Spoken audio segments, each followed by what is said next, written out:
The first thing we want to start is we agreed to some norms. So we'll just review the norms really quick. We need to come assuming best intentions. We need to be present, active listening, take risks. Just remember Zoom behavior, mute when you're needed, turn off the camera when needed.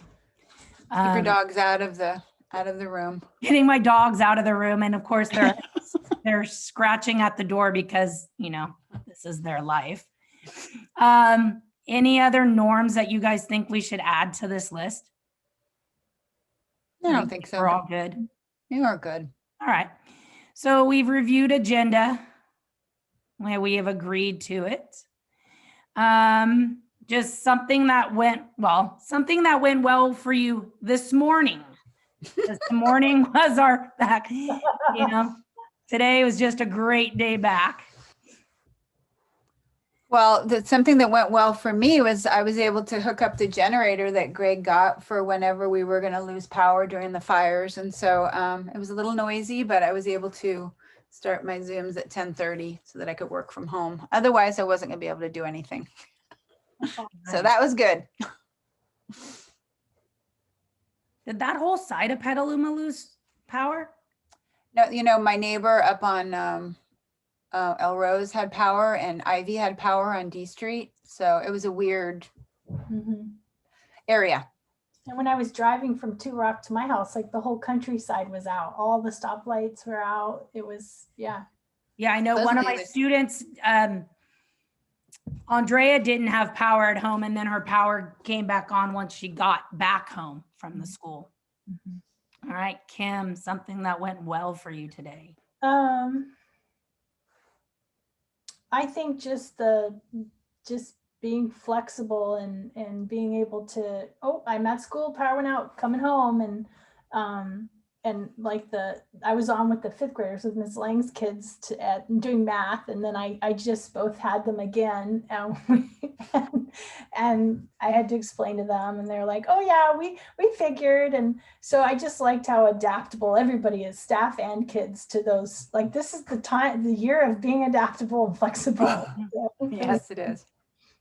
That's like Amanda said, that we're able to what did Natural. you say? We're naturals in crisis situations, you know. Step up. It's nice that there's so much communication, like we all kind of sync up naturally, you know. It's like, oh, okay. Something that went well for me this morning was that the kids were so excited. They were like, we were looking really forward to coming back to school. Like, it's not very great that it's at 8:30 in the morning, but we're happy to be here. So Yeah, that's nice. All right, so something that went well for me today was just seeing all of my first graders again with all their smiles and being told they missed me. I missed seeing you for 2 weeks. And their stories, you know. I had Olivia who told me that she had Jell-O last night. She's all, we got to eat Jell-O. So just seeing their faces and their stories and trying to get back into a structure, a routine. All right. So we're getting to the core. So I just want to make sure that we all kind of agree on our problem of practice, because we really didn't talk about it the last meeting.